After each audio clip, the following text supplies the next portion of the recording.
Polskę jedziemy. Travel Fan Team zaprasza na film.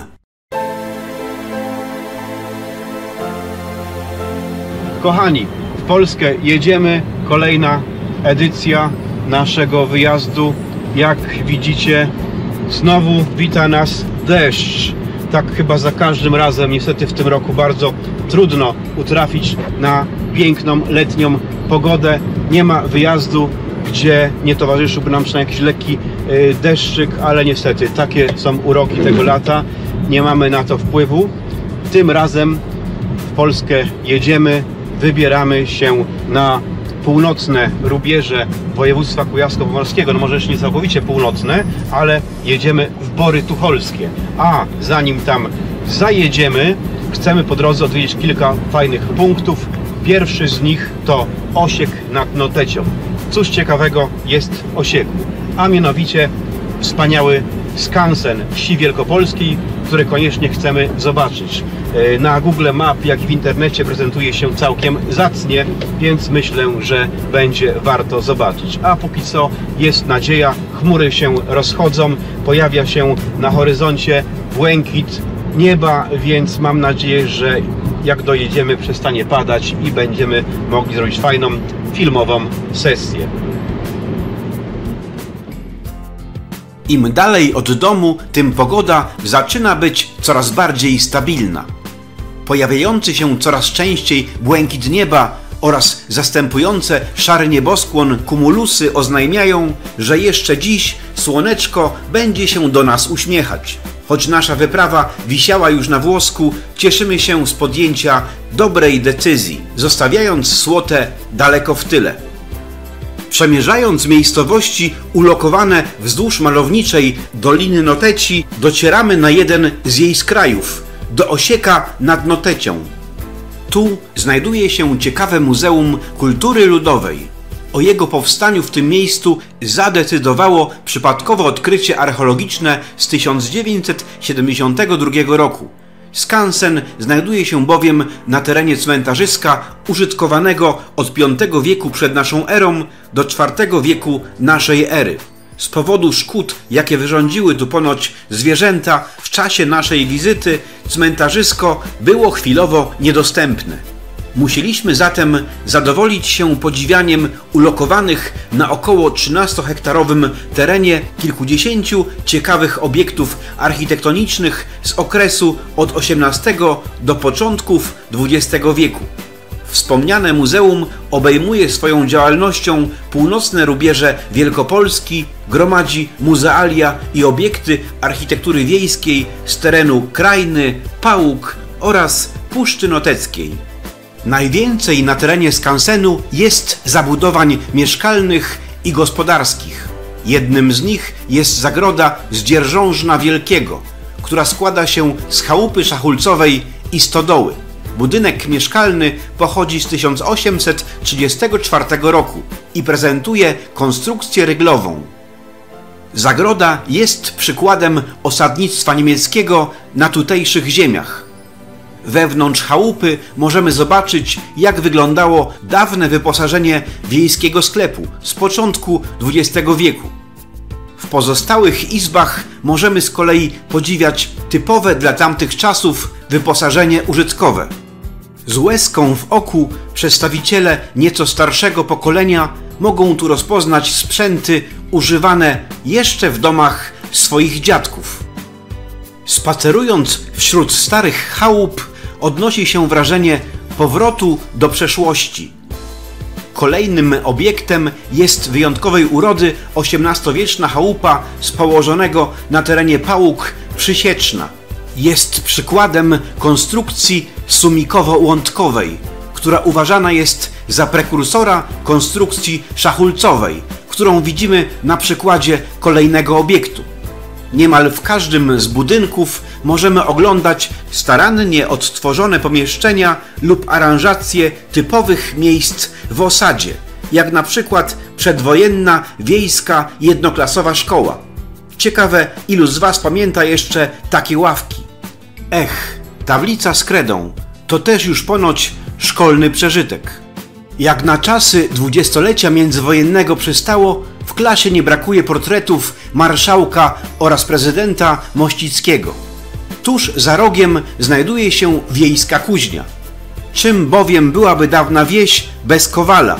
Wtedy był jednym z najbardziej pożądanych fachowców w okolicy. Przyjeżdżano do niego nie tylko, aby podkuć konie, ale także zlecić naprawę bądź wykonanie różnego rodzaju wyrobów zarówno do domu, jak też do obejścia. Samowystarczalna wieś zajmowała się także hodowlą pszczół. Dawne pasieki często posiadały ciekawie zaaranżowane, kolorowe ule. Przeniesiona z Dźwierszna wielkiego chałupa Podścieniowa z przylegającym do niej budynkiem inwentarskim jest jednym z największych, a zarazem najcenniejszych obiektów skansenu. Pochodzi ona z końca XIX wieku i jest jedynym ocalałym obiektem przedstawiającym krajeńską zagrodę typu Tchorhaus. Wyróżnia ją pełny, czterosłupowy podcień od frontu. W jej wnętrzu widzimy wyposażenie bogatego, jak na tamte czasy, wiejskiego domu. W kolejnym z pomieszczeń widzimy natomiast odtworzoną wiejską karczmę, która z pewnością mogłaby opowiedzieć niejedną historię z alkoholem i biesiadą w tle. Chałupa z Głubczyna to najcenniejszy tutejszy zabytek. Możliwe, że powstała nawet w 1790 roku, przez co uznawana jest za najstarszy budynek skansenu. Dodatkowo reprezentuje typowy styl krajeńskiego budownictwa podcieniowego. Posiada charakterystyczny podcień nazywany tutaj przyłapem. Wnętrze obiektu posiada stosowane wtedy gliniane klepisko. Ciekawostką skansenu jest dawny tartak. Warto zwrócić uwagę na oryginalną maszynę bydgoskiej firmy Karl Blumwe & Sohn, uważanej w swoim czasie za producenta najlepszego sprzętu. Warto dodać, że traki od Blumwego docierały niegdyś aż do Chin i Hondurasu. Zwiedzając skansen, warto też wspomnieć o sięgającej 1378 roku udokumentowanej historii Osieka nad Notecią. Wieś należała do parafii wyżyskiej. Była też własnością szlachecką aż do roku 1783. Najprawdopodobniej nazwa wsi oznacza system międzyplemiennych umocnień przygranicznych. Osiekami nazywano warowne schroniska w pobliżu głównych gościńców, bądź to na wyniesieniach, jak też na urwiskach, względnie na półwyspach. Przy zakładaniu osieków ze względów strategicznych bardzo też uważano na bliskość stojącej lub płynącej wody, czym bez niezbędnej do życia H2O byłaby z kolei straż pożarna. Wybudowany na początku XX wieku murowany budynek remizy pochodzi z Błękwitu. W centralnej części skansenu znajduje się kościół, a tak naprawdę kopia XVII-wiecznej świątyni usytuowanej po dziś dzień w Laskach Wałeckich, koło Wałcza. Świątynia wyróżnia się konstrukcją szachulcową, która nadaje jej wyjątkowego wyglądu. Najbardziej charakterystyczna jest jednak doklejona do kościoła drewniana wieżyczka, zakończona ośmioboczną iglicą. Kościół aż do 1945 roku pierwotnie był świątynią protestancką. Znajdujące się tu skromne nagrobki również przypisywane są niejako ewangelikom. Nieodłącznym elementem dawnego wiejskiego krajobrazu są wiatraki.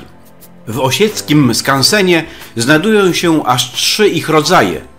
Można tu zatem zapoznać się z różnicami w budowie i konstrukcji koźlaka, paltraka oraz holendra. W czasach świetności tego typu młynów wiatrowych warto dodać, że Wielkopolska była ich polskim zagłębiem. Naliczono ich tu bowiem aż 12 000, podczas gdy wszystkich wiatraków w kraju było około 20 000. Obecnie na terenie Wielkopolski znajduje się około 50 wiatraków, z czego 3 w skansenie w Osieku. Koło wiatraków zaprezentowany jest dom na podmurówce z podścieniami. Być może mieszkał w nim nawet młynarz. W niedalekiej odległości od polany z wiatrakami znajdują się z kolei zabudowania tzw. poniatówki, typowej zagrody inspirowanej przez państwo w dwudziestoleciu międzywojennym. Zabudowania pochodzą z lat 30. XX wieku. Zagroda taka projektowana była przez profesjonalnych architektów i miała łączyć tradycyjne budownictwo z niskimi kosztami budowy oraz późniejszą wygodą użytkowania. Swoją potoczną nazwę zawdzięcza ówczesnemu ministrowi rolnictwa II RP Juliuszowi Poniatowskiemu. Zagroda składa się z 3 budynków: domu mieszkalnego, stodoły i chlewa. Wewnątrz chaty mieszkalnej możemy zobaczyć typowe wyposażenie domostwa w tamtym czasie. Przy budynku gospodarczym znajduje się nawet słynna Sławojka. Skansen w Osieku nadal się rozwija. Warto tu zajrzeć, aby ujrzeć świat, którego już nie ma.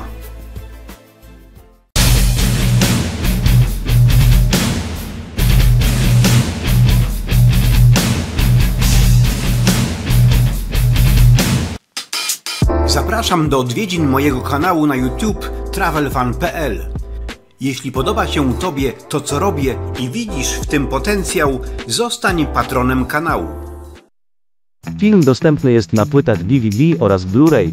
Ukazuje najpiękniejsze miejsca w Polsce. Prezentuje wspaniałe krajobrazy, a wszystko to ilustrowane klimatyczną muzyką, którą uzupełnia ciekawa narracja. Zobacz też inne filmy na YouTube na kanale travelfan.pl. Aby wesprzeć moją pracę, możesz wybrać jedną z opcji donate'u, odwiedzając także patronite.pl/travelfan.pl.